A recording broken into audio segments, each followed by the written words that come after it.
You follow the curious sounds to their source, our resident well water lover, digging at the dry well with his bare hands.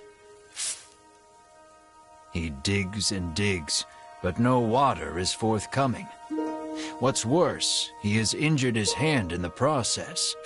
Melanie beseeches you to help the poor man. But well digging was forbidden by our ancestors long ago. You've heard the legends, you protest. How is that the best lie you can come up with? She snaps back, appalled. The man turns towards you both, oblivious to the squabble playing out before him. Do you have any salve that might ease my pain, he asks. You hand the man some salve. The instant he applies it to his hands, he resumes his furious digging, this time punctuated with shouts of "I feel incredible."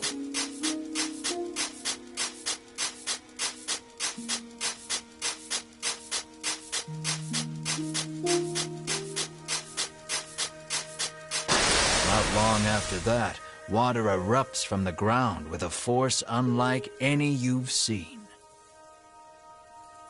He sidles up to the jet of water and begins drinking from it as one would from a fountain.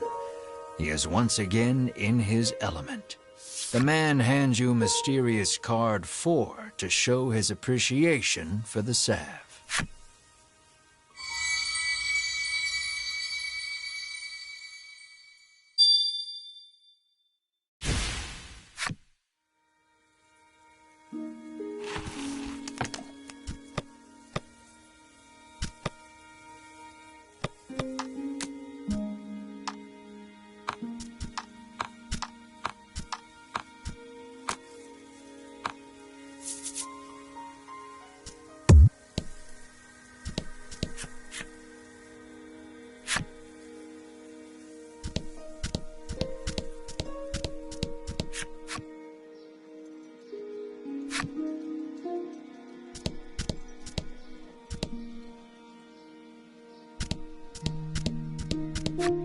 You didn't hear it from me, but the cause of the fire was, she whispers baseless gossip in your ear.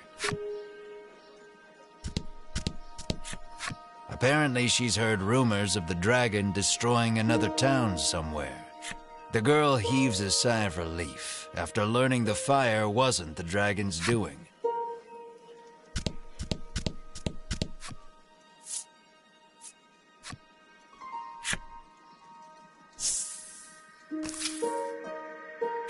Though spared from complete collapse, Ridus's home has been thoroughly scorched.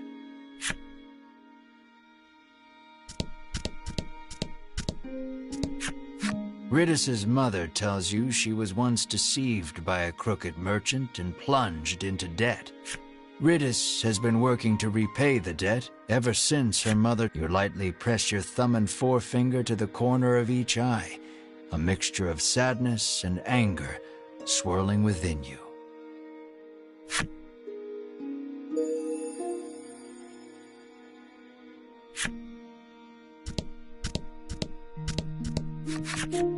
Ridus sits alone in one of its rooms, the air thick with the smell of char. There shouldn't be any fire creatures for miles, she grumbles. She says the monster appeared while she was playing the woodland flute last night. As to why any monsters, let alone fire monsters, appeared, well, despite the circumstances, you ask Ridus to lead you out of the bewildering wood as promised. I did promise that, didn't I? She says wearily, rising from her seat. The poor girl is clearly still in shock. Why do you want to venture out beyond the bewildering wood anyway? She inquires, as she gathers this and that in preparation to leave.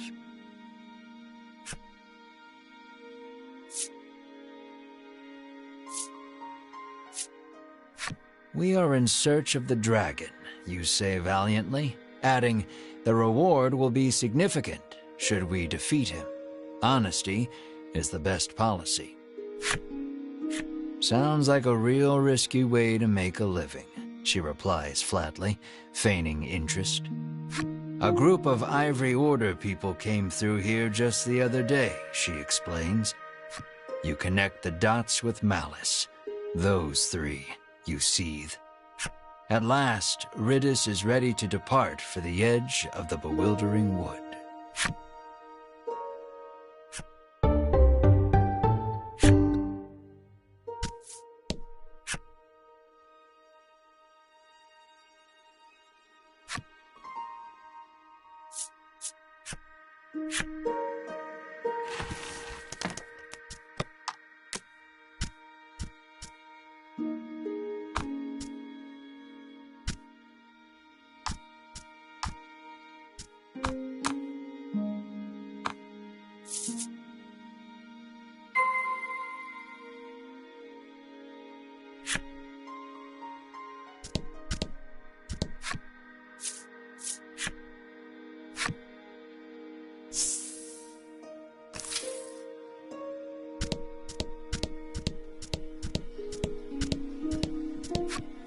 This road takes you to the east side of the bewildering wood, but you'd be hard-pressed to find your way without a woodlander's help, the guard warns.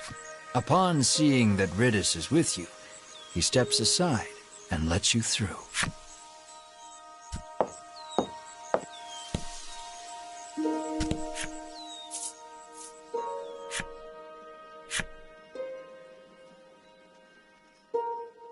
The eastern portion of the woods certainly does not want for thick, soupy fog.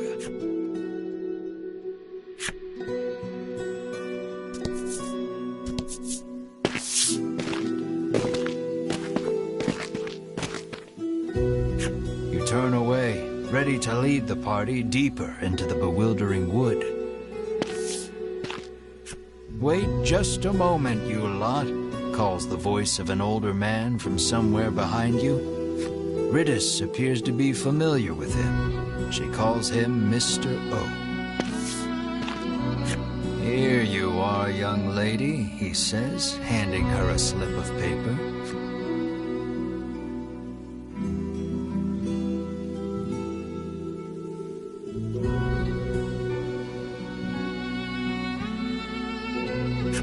Oh dear.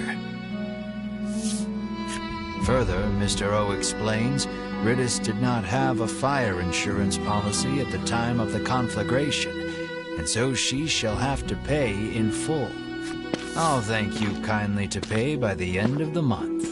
Bye now, Mr. O says, receding from view as he returns to the forest. Hee hee. Riddis lets out a bemused chuckle, her demeanor remarkably calm for what has just transpired. She pulls the woodland flute from her cloak and begins softly playing.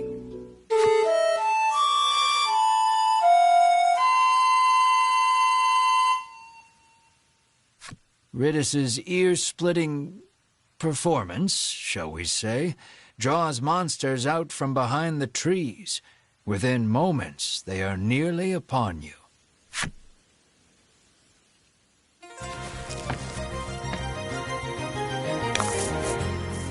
About the enemy.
That's odd. I must have made a mistake, Riddis says, burying her face in her old book once more.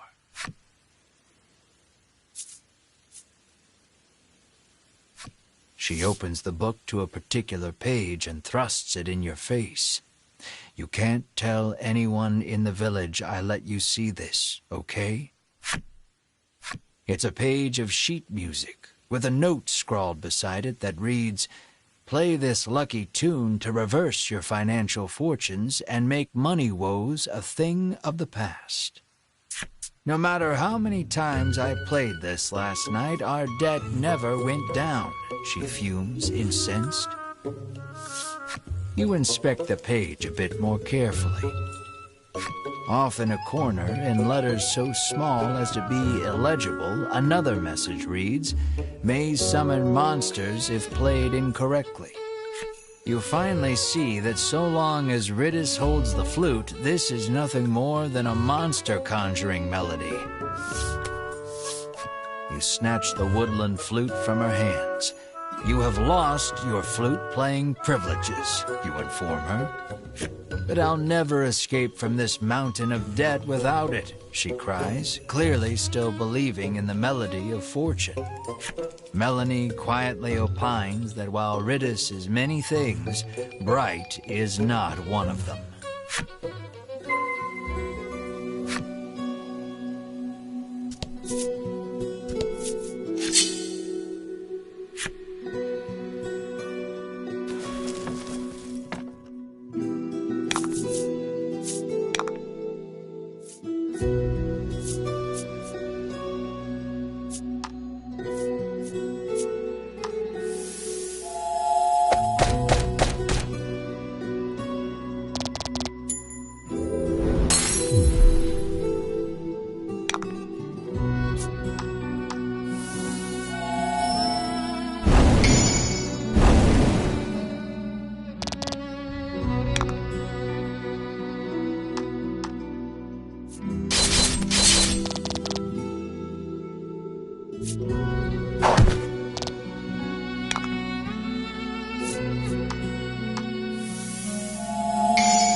Imitate Mars' mule, but the woman just tilts her head to the side and you pity the poor soul for not comprehending the sheer cuteness of your dear companion. In the end, you gain nothing from the exchange and leave the woman to her song.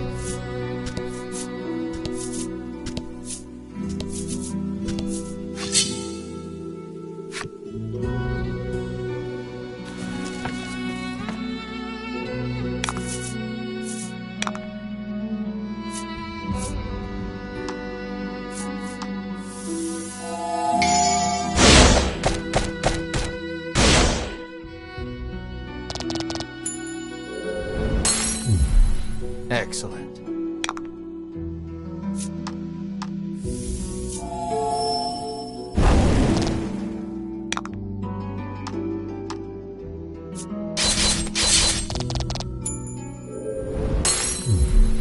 You did great.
shout the words in a loud voice. The woman's mouth hangs open. The words are so plain, perhaps overly so, which is precisely why they pierce the heart, she says, your cheap words somehow resonating with her. She entreats you to let her use your lyrics. Imagining the royalties, you happily agree.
Here, Ritis chirps, pushing overgrown boughs and shrubs aside.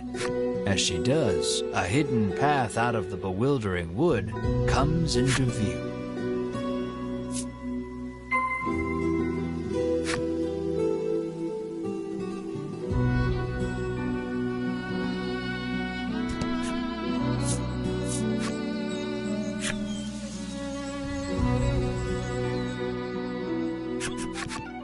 At last, you are free of the bewildering wood.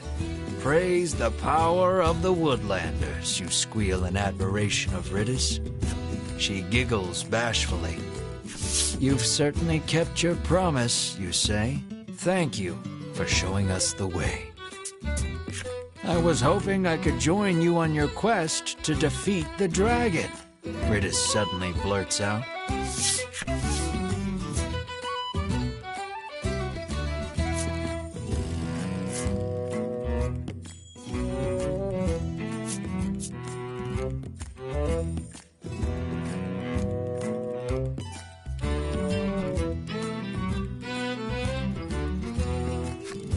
takes out her old book and thrusts another page in your face. This week's creature of fortune is the dragon. Boons may befall those who encounter him.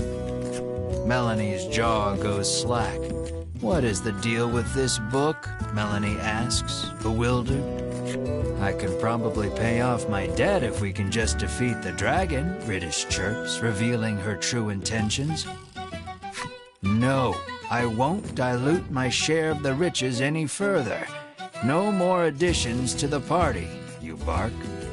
Have you no heart? Are you just going to leave a young, helpless girl like me to drown in an ocean of debt and deal with that crusty old man? Riddish fires back relentlessly.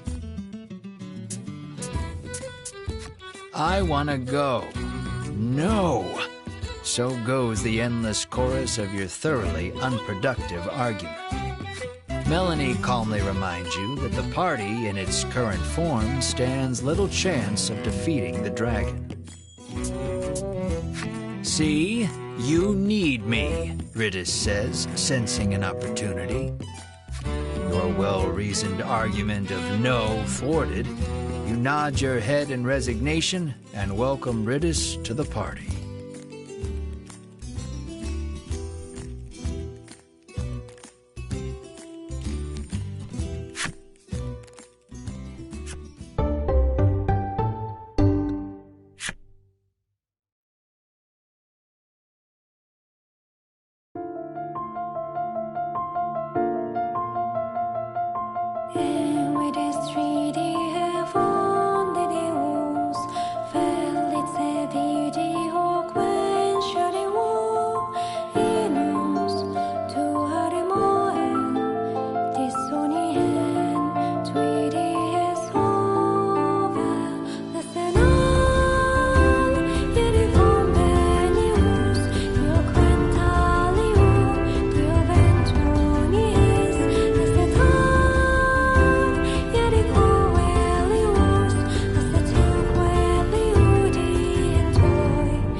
Nice work.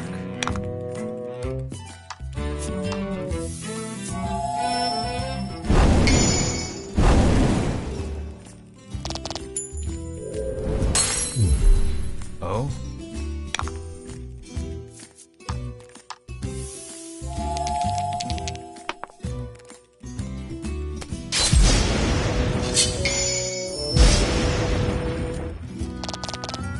Nice work.